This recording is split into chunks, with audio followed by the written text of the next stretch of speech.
Monsieur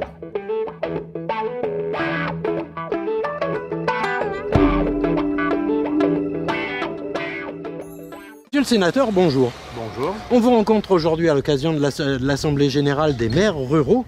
Vous venez de tenir un discours qui commence par « Je crains la lyophilisation de nos petites communes ».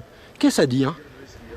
Alors j'ai dit que la lyophilisation de nos communes, petites et moyennes, continuait. Alors c'est un terme que j'ai employé pour exprimer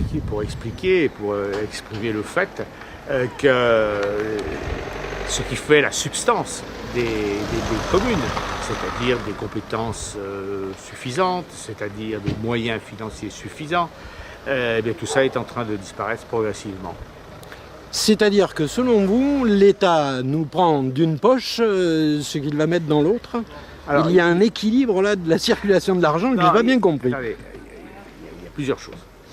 D'un côté, l'un des ressorts, disons, de la processus de disparition des communes, ça a été une intercommunalité dévoyée.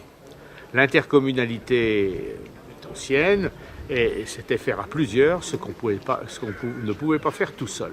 C'est une coopérative de communes.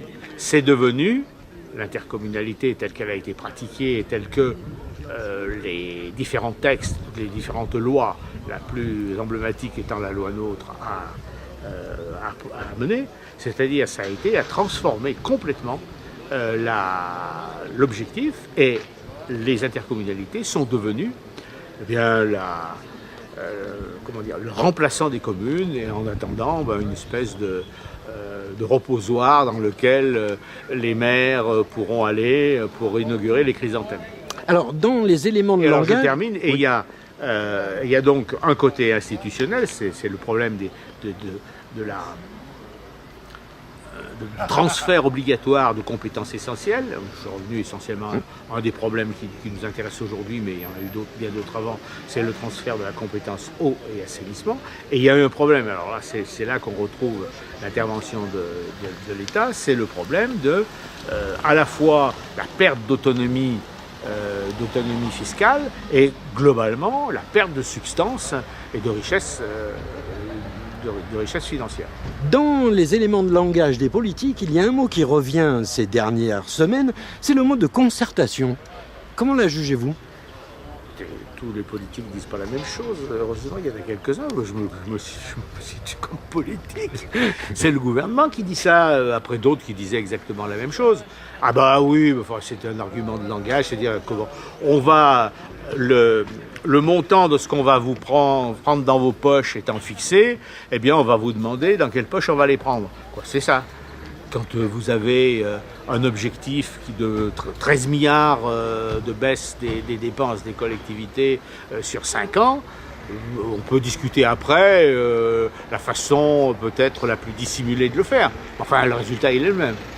Alors, une dernière question, si vous le permettez. Dans les derniers jours, il y a eu un nouveau scandale, le scandale des Panama Papers. Tous les 3 mois, il en sort un. Comment jugez-vous cette évasion fiscale qui n'est pas une fraude? C'est pas une fraude parce que la loi l'autorise. Et le scandale, c'est que la loi autorise.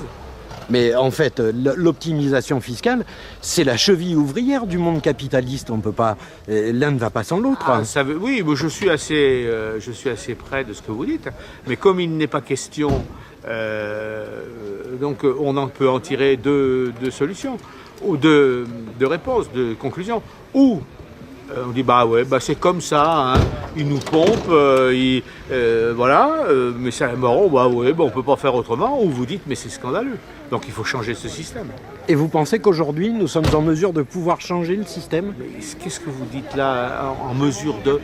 Il faut le vouloir. Compte tenu des lobbies, des forces en présence et du rapport de force. D'accord, mais c'est peut-être le rôle des politiques de régler ce problème. Ils ne sont pas élus, moi que je sache. En tout cas, la plupart des élus que je connais, ils n'ont pas été élus pour faire cette politique fiscale. Ils n'ont pas été élus pour ça. Bon, alors on peut s'interroger de savoir pourquoi ils disent rien, mais la masse des Français, je crois, n'approuve pas cette technique. Et c'est encore une fois, si il y a de l'évasion fiscale qui n'est que de l'optimisation fiscale, c'est parce qu'on le laisse faire. C'est parce que la loi est telle qu'on peut la contourner ou même autorise explicitement ce type de pratique. Eh bien écoutez, je vous remercie, monsieur le sénateur, je vous dis à très bientôt. Merci.